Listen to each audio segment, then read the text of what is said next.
Wait, what? What's happening? Why are you crying? This is live incoming email. Gemma, you and your entire staff were outstanding. 5 exclamation points. The venue was perfect and the chair setup was amazing. We, capital LOVE, we love Rachel. And she was a dream to work with. Alice Dayev was great too. Everyone, all caps, told us they thought the place was super cool and different, and they all caps loved it. Thank you for making our event one of a kind and so memorable. I'd pick you 1,000 times over.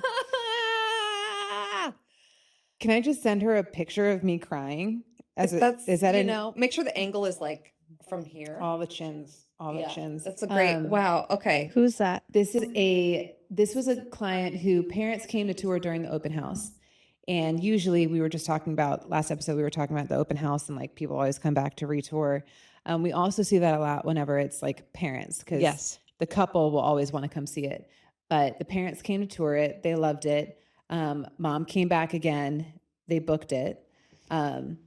Daughter and then bride to be. So the gals lived in North Carolina. They're military. And they were just like, Mom, plan it and do it. But not in a hands-off way. They were very particular with specifics, but like Mom knew and got it. And I kept telling them like, my mother could never, I could never but it was just such like, they were dream people, very high strung, very high energy, but not overwhelming and chaotic. Yeah. And just fun, cool people, the kind of people that make you like let your guard down a bit because they're human and you can be human with them. And then when you have a walkthrough immediately after and it's like, no, you have to be professional again. Like it's hard. But they were just delightful people. I love that. And that makes me happy. Yeah. So when you purchase from a small business, you purchase a service, giving feedback like that will make the entire team's entire month. So thank you, Leanne. We love you. And we love that kind of feedback. That is amazing. Rachel's literally crying. So I am feeling things. Yes. Well, welcome back to the Venue Underground.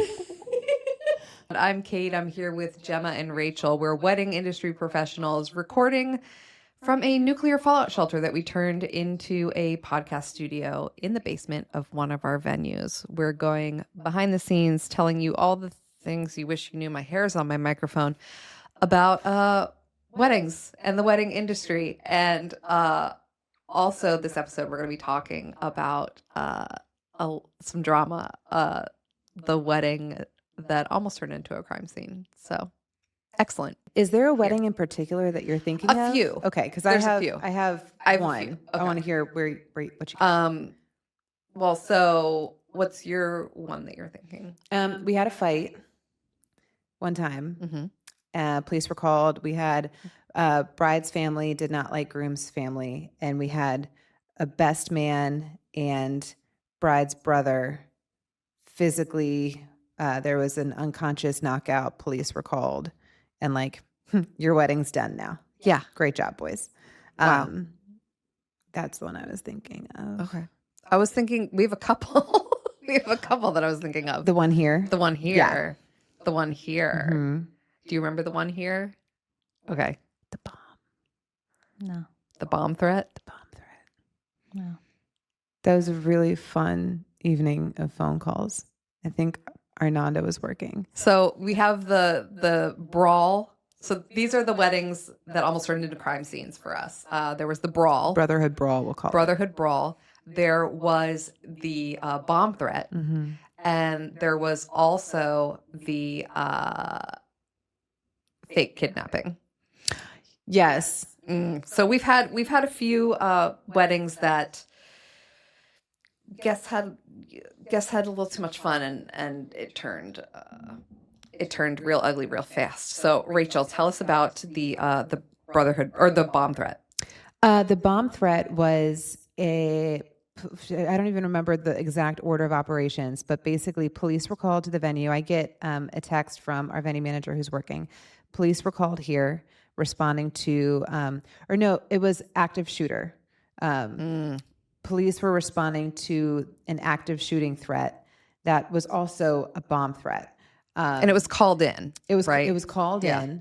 And so Like an anonymous tip. an anonymous tip. So police were on site, inside and out. The wedding was kind of like still happening, but not really happening. Police ultimately found no evidence of shooting, anything like that, no bomb. But the wedding got shut down. But it turned out to be either the bride or it was a second marriage or a child's father situation where there was a disgruntled former partner who was just there was weeks and weeks, months of harassment leading up to the wedding date, of just all sorts of it ended up being a domestic situation that finally resulted in the wedding is still happening. All right, I'm calling in these threats of active shooter and bomb. And so the wedding got shut down. And the bride was like not unfazed, but just unsurprised and like really frustrated. She was like, of course. Yeah. Of course. So that was really fun. I mean, I get petty because it's my comfort zone, but like that's evil. That's evil. Yeah. That's traumatic for the people who are trying to Yes. celebrate and have fun, and then police come rushing in. Yeah. That's traumatic for our staff. That's not part of training. No. When I'm training our venue managers, that's not like a, hey, by the way, so excited to have you join the team in the event of an active shooter. Like, yeah. Yeah. Like we'll train for crowd control. We'll train for, evacuations. We'll train for all kinds of things, fire, but not, ex-boyfriend calling in bomb threats and false reports of shootings at the venue. So that, that's one way to handle that. I like the kidnapping story, please, Kate. Yes. So the kidnapping story, have I told you this? Oh boy. Okay. At least I don't think so. Put Finley on a leash. Yeah, this involves a child. Like, okay.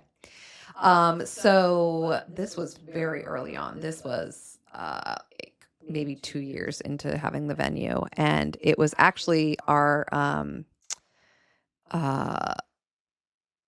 never mind. I'm not going to go down that road. But so it was a wedding. It was maybe a year or two into owning the first venue, first business, and there were the couple that got married. Their nephew was like the ring bearer, right? And he was like 8, something like that. He was like 8 years old. And at one point in the night, his parents are looking for him and they cannot find him. And this is, dinner's been served. People are dancing. He was in the middle of the dance floor, this kid. He was the life of the party, right? And then all of a sudden, nobody can find him anywhere. So the party essentially stops. Everyone's looking for this kid. And they finally, he comes in the front door crying. And his parents are like, where were you? Oh my God, they couldn't find him for like a half hour. And they were about to call police, right? And I was like on my way to the venue, like I'm about to go in there and, find your kid for you. I will find him for you. And he tells his parents that there was a strange man in the bathroom who grabbed him and tried to kidnap him and like took him out of the building. So I'm like, holy shit. Like, I got to call police. I got to get, got to figure this out. So I'm like looking at security cameras. I'm trying to find like what, because we don't have cameras on the bathroom, but we have cameras like in the main space. So I'm like trying to find when this kid goes into the bathroom, all this stuff. I'm looking at like the back stairs. I'm looking at all these different camera angles and I'm like, I can't find this. Eventually, like right when we're about to call the police, the kid says, okay, actually, I didn't get kidnapped. He had wandered up the back stairs and gotten locked out because it doesn't open from the outside and couldn't figure out how to get back in the building. It took him like a half hour because he had to like walk around the front. Like, there's like an alley, there's a whole situation. It's complicated. So he got locked out of the venue in the back alley and couldn't figure out how to get back in. And then when his parents finally found him, they were so like, where have you been? That he didn't feel like he could tell the truth. And so he made up this kidnapping story. Oh my God. The wedding, like it resumed after, but the vibe had The vibe had Yeah. died. This child, though, did write me a very lovely apology letter. I got a little card in the mail a couple weeks later in this little kid handwriting that was like, I'm so sorry Oh my God. for lying and for making everybody stressed out. And I'm so sorry. And it was very cute. And I still have it. That's precious. Yeah. It's good parenting Nice. too, by the way. Yeah. Yeah. But woof, Wow, that's scary. woof. So yeah, weddings bring out the best Mm-hmm. and the worst in people. Yeah.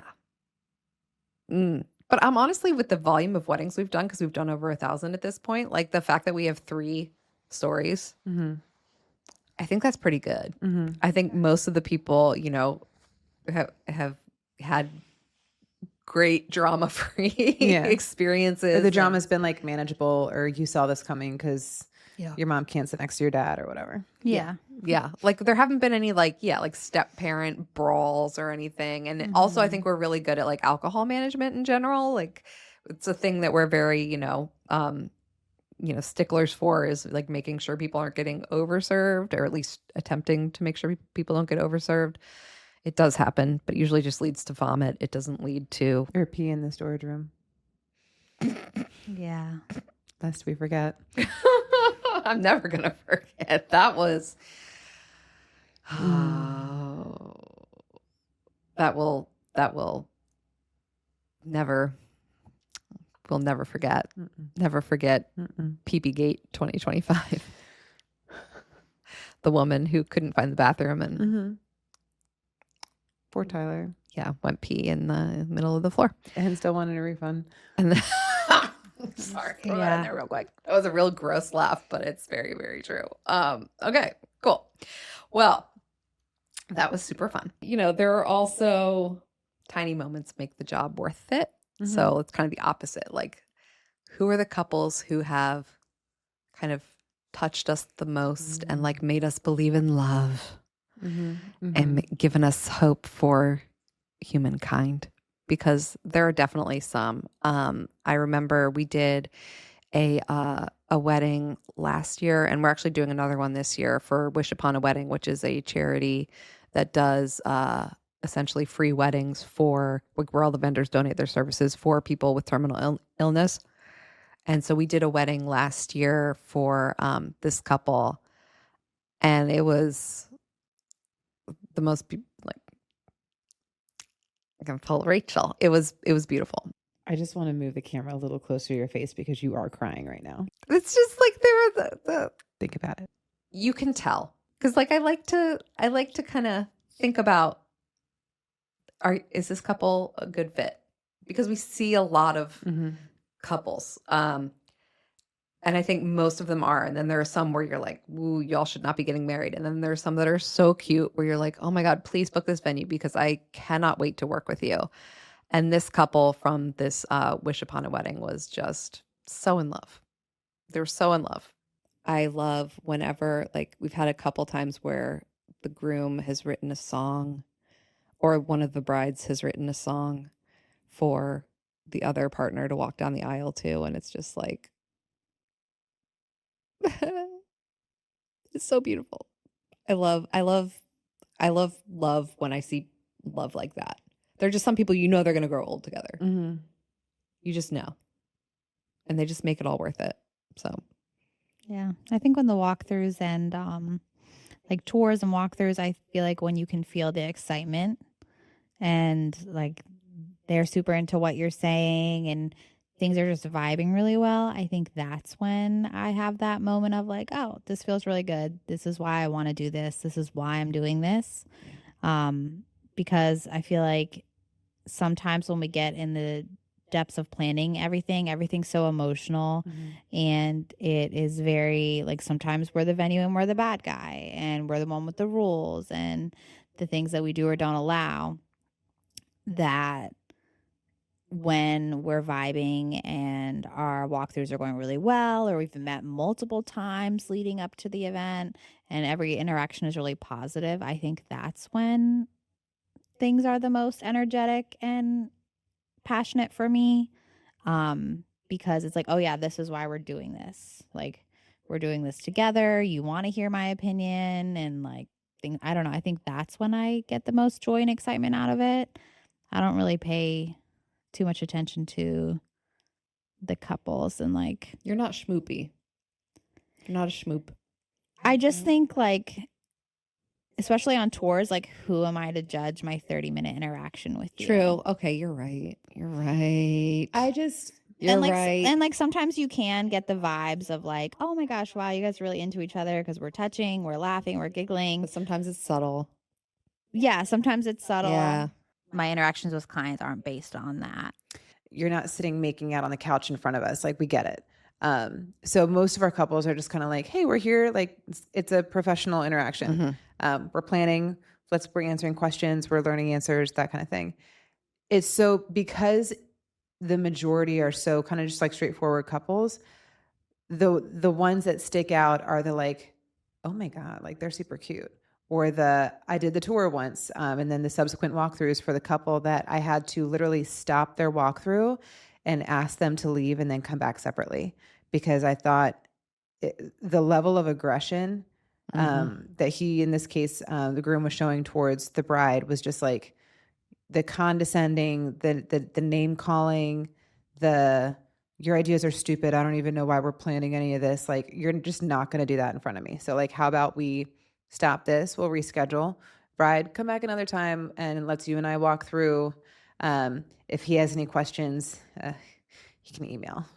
But like we've seen those, and then we've seen like the couple that's just so excited and he makes jokes and she's laughing and she's making jokes and he's like, it's whatever she wants, but like in a cute, it's easy to stand out, I guess is what I'm saying. When the majority is so kind of like, yeah, middle of the, not, and again, I don't mean it condescendingly, but it's like, it's just, hey, we're here planning a wedding. Again, we do over 1,000 events since we've been open. We've seen all of the things. It's easy to stand out and be like super cute or like major red flags. Because I think like when people are, coming here, it is like a professional interaction. So I think most people aren't schmoopy during those interactions. It's when, like, I don't know, I have a soft spot for like, and I know it's probably a sale when they start holding hands on the tour and they're walking around and they're like talking about, oh, and we'll get married right here. Oh my God, and they're like really taking it in. But I get that, like, yeah, it's for most people, it's like, okay, we have a meeting. Yeah. I'm here for a meeting. Yeah. And I paid you a lot of money, so let's do the meeting, Yeah. So, and they're not wrong for that. They're not wrong. They're not wrong at all for that. It's very normal, and probably how it should be more of the time. But yeah, sometimes there are couples that stand out, and it's just often enough where it's like, okay, it's enough to give you, to keep you in the industry. It's enough to keep you in the game where you're like, okay, this is why we do it. This is amazing. Or they'll surprise you and they've been business the whole time.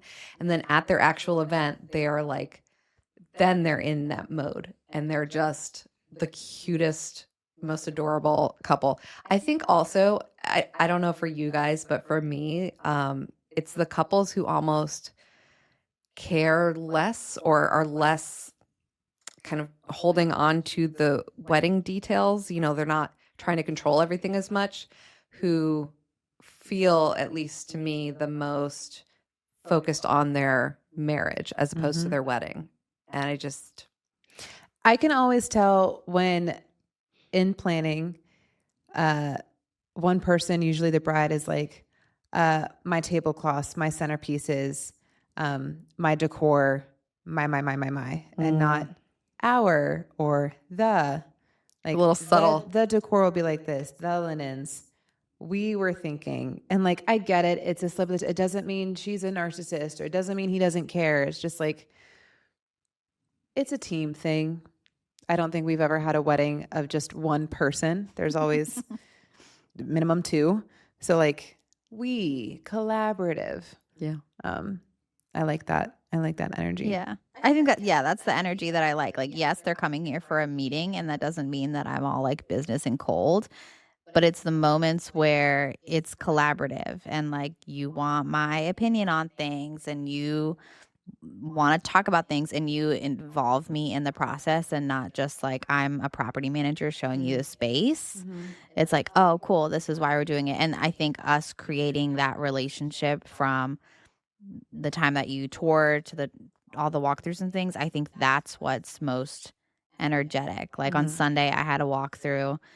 We've met a couple of times. Finally got to meet the fiance because he was in town, and it's just been very nice. And it's like kind of sad in the end because like you're getting to this point, you want them to get married and celebrate, obviously, but then you know that them getting married is, oh, we're not, we're done working with each other now, and that sucks. And so it's like that moment when you're like, oh man, like I really don't want you guys to get married yet. It's like, I love you. That's when you say awkward look, things like, come back for your baby shower. yeah, because you like look forward to these interactions. And I think that's what I look for most in walkthroughs. And I think why I enjoy working with certain vendors, because everything that we do is, at least from our venue side, is like a lot of solo work.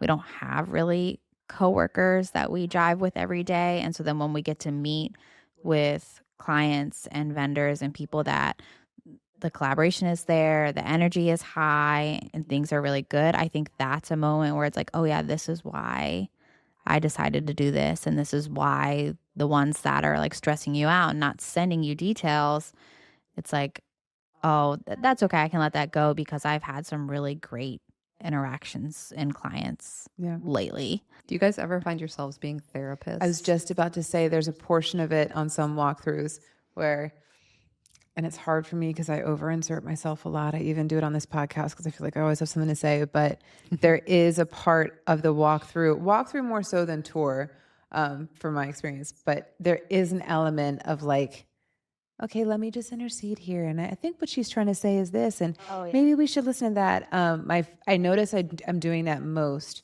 when it is one person is my, me, my. And then the other person's just kind of sitting there agreeing, going along with it. But then they have one idea like, oh, well, I was really hoping we could do this. And that's the only time they chimed in. And person A goes back to, well, no, me, my. I like to kind of speak up and say like, well, hey, this is the one thing you seem really jazzed about. What if we kind of make that like your priority? And then we find a way to incorporate that into all 700 priorities that person A deems most important. So like there is or I see this a lot when parents get involved and it becomes mom's day. Yeah. And it's like, okay, well, I think what the bride wants or what the groom is saying. We also see this on tours when couples tour with the planner. Please don't come tour with your planner. Come tour by yourself first. Bring your planner after. But a lot of it is like mediating, kind of. Yeah. There's a therapist element. There's also a mediation element of like, okay, let's silence our voices and let these voices speak, which I'm going to do right now.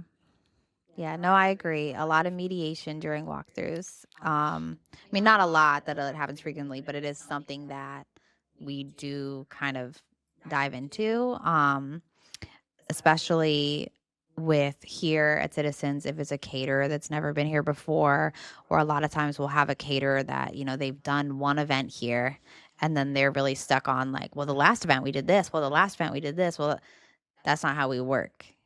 Every event is different. And so although, yes, this was set up in this way for this one event, let's listen to what this client wants and set up for them in that way. So we do a lot of things of like listening to, well, it sounds like you want this. It sounds like they're saying this. And even not from a client perspective, but from vendors, like if we have multiple vendors attending a walkthrough, a lot of times I'll notice that me and a vendor that's been here often will be like, well, it kind of sounds like they're saying this. And this other vendor who's never been here before isn't quite getting it. And so even then we do mediation that way, and kind of get into, well, what does the client actually want to do? Yeah, I feel like we do a lot of steering the focus in walkthroughs back to the client. Yeah. It's not about the vendor's dream, right? Like it's not a styled shoot where you're just doing your own creative thing. It's about what the client wants. Yeah. I feel like we're just constantly steering the ship back towards that center. We had a wedding the other day at Main Street where the bride was, this might have been the one where we gave them a couple hours when we gave them the time to load in and they had the time wrong and then they tried to stay, but it's like, it's not my fault you got the time wrong. Yeah. And then they had a shorter day the following day. The bride was like very sweet and very calm, but like very much so the calm surface with all of the commotion underneath. And I did take her hands morning of her actual wedding. I took her hands and I was like, everything that you think can go wrong, I have already seen happen here before. And we still always have stunning, beautiful weddings. You've thought of every possible thing there is to think of. You've done more planning and more organizing than most other events that we've had. There are people who come in here with no timeline, no floor plan, no one to help, decor in pieces, in boxes. You've come in with you labeled things. You're good. Like, I held her hands and I said, like, it's going to be okay. And the thing that might go wrong will still not ruin your day. And she was just like, thank you. She needed it's like that's the therapist element of like, it's gonna be okay. Is it? I don't know. But they need to believe that it's going to be okay. But like, I say that funnily, but like, it always is okay. No matter what, no matter how much you worry, midnight will still come and the venue's gonna lock up and everyone's gonna go home. Yep. Make the time before midnight fun. Well, and that I think is also, the whole point of clients hiring vendors is for them to do the worrying for them. So, I think vendors need to really, again, steer the ship towards client satisfaction and taking the stress off clients. Like, you don't need to interrupt a bride getting her makeup done to tell her that somebody is late. You don't need to text a bride the morning of saying, it's going to rain today. It might rain today. Yes. Yeah. Like I think all the preparation that has been done, it now sets sail on the wedding day, and everybody that's been hired or given a task needs to just do it. And we don't need to say, oh, so-and-so was late and therefore I'm running late because, the linens weren't here, so I couldn't decorate the thing. And they don't need to know. The last thing you want to do is add stress when they're literally sitting in hair and makeup about to make a lifelong commitment. They don't need the details. They're paying you to take that off their plates. You figure it out. And I think that's kind of why vendors who have a more collaborative mindset succeed more, is because they're forming those, relationships with other vendors who know, okay, you know what, this vendor's not going to throw me under the bus, and they're going to want to work together to come up with a solution. Right. Like, we've had, I think, like, different, like a cake was dropped off and the florals were supposed to go on the cake, but the florist, wasn't there to put them on, whatever. And we'll help. I've cut up, cheese in the back for a charcuterie thing. I used to love helping them cut the cake because then I could cut myself a piece. But now I don't cut the cake anymore. Yeah. But yeah, it's kind of all hands. It's whatever. It's whatever the client needs to have a good day. If we're available, we'll do it. And it's within the rules, obviously. Like, I'm not going to help you light up some cold sparks in the middle of the venue. Like, that ain't happening. But I'll see vendors, especially planners, who will come to clients during their event and tell them about something that's gone wrong. Tell them the toilet's clogged. And it's like, why are you telling her this? Yeah. Just let them live their life. Yeah. Let's figure it out. Fix it. Unless they're in the toilet actively clogging it. Yeah. Leave them alone. And then in that case, help them get to another stall. You start plunging. We'll help you plunge. Like, it's just, vendors don't realize that worrying about your own reputation can actually hinder your reputation, if that makes sense. Oh, 100%. It hinders your reputation with the client because you're just not being helpful when you're finger pointing. It also really hurts your relationship with the other vendors. We were in a situation once, I remember, where a catering team didn't bring enough chicken for a plated dinner and they did not bring enough chicken. When you know exactly how much chicken you need, they either didn't bring enough or didn't cook enough. They ended up going to the restaurant upstairs to just get a bunch of raw chicken. So they're trying to cook chicken in their warming ovens, much. And it took forever. And instead of saying, hey, we messed up, or like getting a bunch of salads or having the restaurant just cook the chicken, I don't know what the pivot is there. Instead of owning it, blamed it on the venue for having an electrical problem, which we did not. And so now, like, I'm very content never seeing you again. Yeah, exactly. So you've created a problem for the client, and it didn't really offer a solution to the client, and then you've hurt us, and for what? Yeah. Yeah. So I saw this story online, and it is hilarious. I don't know if hilarious is the right word. So the story says, this is what happens when you mistreat the person capturing your memories. You just might lose them forever. Oh, no. At what was supposed to be a beautiful wedding, one photographer's breaking point became an internet-wide debate. Originally invited as a guest, he agreed to shoot the wedding for $250. But under the scorching sun, without food or water or even a moment to rest, he reached his limit. When he asked for a break, the couple refused and told him to keep working or leave without pay. So in a moment of exhaustion and frustration, he did the unthinkable and deleted every single photo of the wedding right in front of the groom and walked away. Oh my God. I mean, The internet is split in two. Some call it justified, a bold stand for self-respect and fair treatment. Others saw it as cruel, erasing once-in-a-lifetime memories. Thoughts? I mean, I wouldn't have deleted everything. I would have still left. Agree. Petty Rachel would have. loves it. I completely agree. I think I'm leaving. Yeah. You're not getting any more pictures.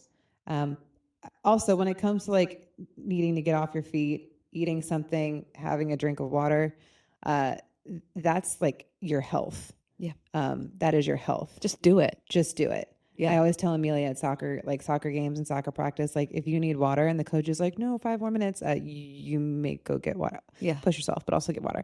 Yeah. I am all for making the stand. I probably wouldn't have deleted all the pictures.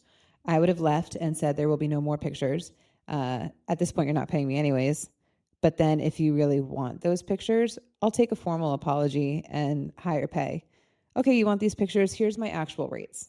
Yeah. Just so you're aware of the favor I was doing you by showing up for $250 at all. You're no longer getting a friends and family discount. You're not getting anything. Yeah. That's canceled. Here's my real rate.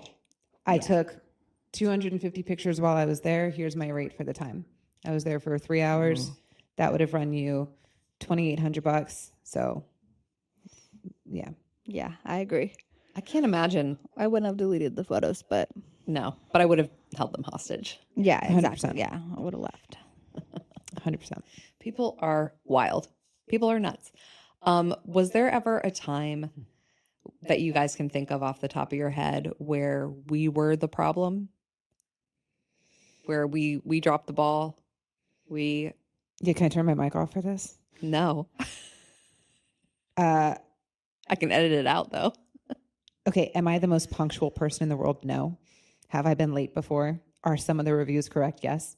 But that's a personal, that's not like a venue problem. No, it's definitely like, it could be, personal or venue. I'm just like, no, I'm perfect. Has the venue ever been wrong? It's hard because it's like, probably, but I can't think of anything because everything we do, we try and treat everybody the same and fairly and by the contract. I can say there's one situation that comes to mind that makes me think on it.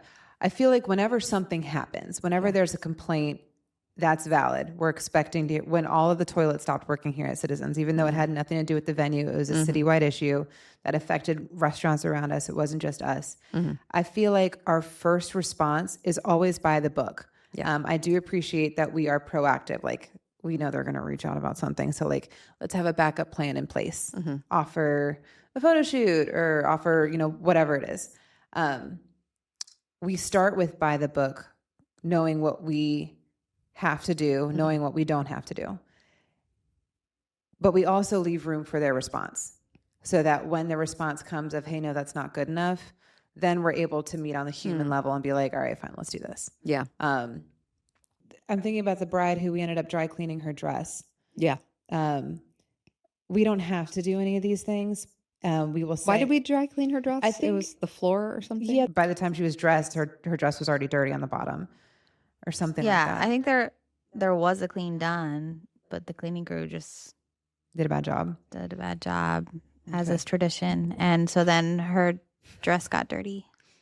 And then we the bottom of the dress. And so then, like, granted, like, she complained that her dress got dirty. Your dress would have gotten dirty whether we cleaned the floor or not. But we kindly offered to dry clean her dress to, like, sorry about that. Here you go. I feel like the examples I can think of the venue being in the wrong come down more so to like personal things. Venue manager did or didn't do something. Rachel did or didn't do something. See, my thought was like capacity when we first opened Citizens. Yeah. Like, okay. We at first were like, okay, we can fit this many people. But then the more events that we did, you know, we kept advocating of like, no, we actually can't do that many. And it took a really long time to like get that message across and adjust the capacity. So like in the beginning, yeah, we might have told you like, oh yeah, 180 is great. But the more events that we've done, it's like, oh, actually, you know, our new number is a little bit less. And it was like that learning curve of like, we weren't intentionally trying to sabotage you or, you know, ruin your event. We were just learning the space. And then as we learned the space, it's like, oh, actually, this is what I think would be best. And now as we've done events and we've been doing them for a bit now, when we have walkthroughs, we can more confidently say, this is what would fit well. If you're thinking of doing this, then like a lot of times I'll be like, oh, the capacity is this. And then they say like, okay, well, I want buffet and I want a band and I want this. And it's like, okay, well, then actually to accommodate all those things, we're going to have to adjust a little bit and change that way. So I think that might be a situation where the venue was in the wrong because there were people that wanted that original number. And then unfortunately over time, as we learned, that original number wasn't the best fit. And so, but people are long range booking, so it didn't have time to catch up and change. That's what I would think. It's always hard updating things, I'll say. Like even when Citizens first opened and like you guys toured the venue when this place was under construction, there was scaffolding everywhere and paint and like drop sheets or whatever they're called, the drop cloths everywhere. Like you didn't even know what this looked like. And then now the renovations are done and it's like, oh, it doesn't look like I thought it would. We're going to lean heavily on the contract where it's like, okay, there's a whole clause about like subject to change pretty much. We still deal with that at Main Street with clients who are like, this chandelier wasn't here. You guys got new bathrooms. Like, no, we didn't. The arch changes because the arch that was a circle fell apart. Now we have the hexagon. Like from our perspective, it's like, you're welcome for an arch, but I get it. Like that's like you were envisioning a circle and now it's a hexagon. That is a different shape. It does change it's hard to update things. So we will lean heavily on the contract of this, you know, we don't have to do anything about it.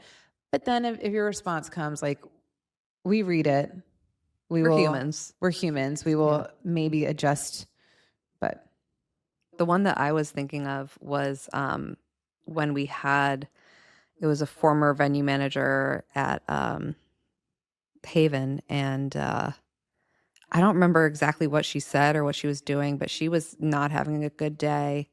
And the planner of that event actually reached out to us and was like, what was that? Like, what is wrong with your team member? Are these your values? Is this what you know, I don't remember what she said, but it was something that did not reflect our values. Did I tell you I saw her like a year after that. She was the planner for an event at Main Street. And it was like very, very awkward. I saw it on the calendar, like, this is going to be cool. And it was very, very awkward at first, but she made a point to get there early and she was just like, hey, I'm sure you guys all hate me. And I was just like, usually I'm quick to be like, no, but I was like, and there was an extensive, very emotional apology, and I was like, okay. She's like, and she asked if she thought she should reach out to you, and I was like, I don't think that'd be. I think it's done and dusted. Yeah, Gemma terms. Yeah, Gemma. Yeah. We're done with it. But what I really learned from that experience is, well, number one, people do have a burnout point, because this particular staff member had been amazing up until that point, or up until shortly before that point. But also, I really loved how the planner handled it. It was Ariel with effortless sentiments. She reached out and kind of gave us the opportunity to, explain or defend or whatever. And I just was like, hey, let's get coffee. I want to hear all about this. Tell me more. And, this team member is no longer with us, but, I still want to learn from this. And I think she appreciated that as well. And so we keep in touch, and I think she's wonderful and I respect her business. I like when people are straightforward, but also give you a chance to make things right. Well, and they see the human behind the company. Mm-hmm. The other day I saw that there was a Labubu toss on the timeline. I was like, what is that? I need to be there for it. And I did a food review and made sure I was there for that day. And it was hilarious. Like instead of bouquet, they threw a Labubu off the balcony or whatever. But if you ever see anything interesting on the timeline, or like something that sounds like fun, like just pop in, Yeah, like I just or tell me and I'll pop in, because I love that kind of stuff. Yeah, I just need some content for my Instagram. And how about you come flip that wedding at Main Street that someone needed help with on Facebook? That request was, I think you brought that to our attention. What was it? It was like, hey, I have a wedding coming up at Main Street Ballroom, and I'm looking for someone who has experience flipping a room. And it's like, yeah, I was like, girl, here's my Venmo. I'll do it. I was about Sometimes to be like, I want to do that. I'm like, give me the extra bucks and I'll come do it. like, what's the protocol here? Like, do I step in and say, hey, gal, it's actually super easy and your catering team's going to do it? Or do I say like, hey, no, just for a fat 50? Yeah. It's the easiest venue to flip. It's not even a flip. It is a scooch. Scooch. Well, that's it for the Venue Underground. I think we are done talking this week, but it was great. Like and subscribe, share it with your friends. We'll save you a seat in the underground. Bye.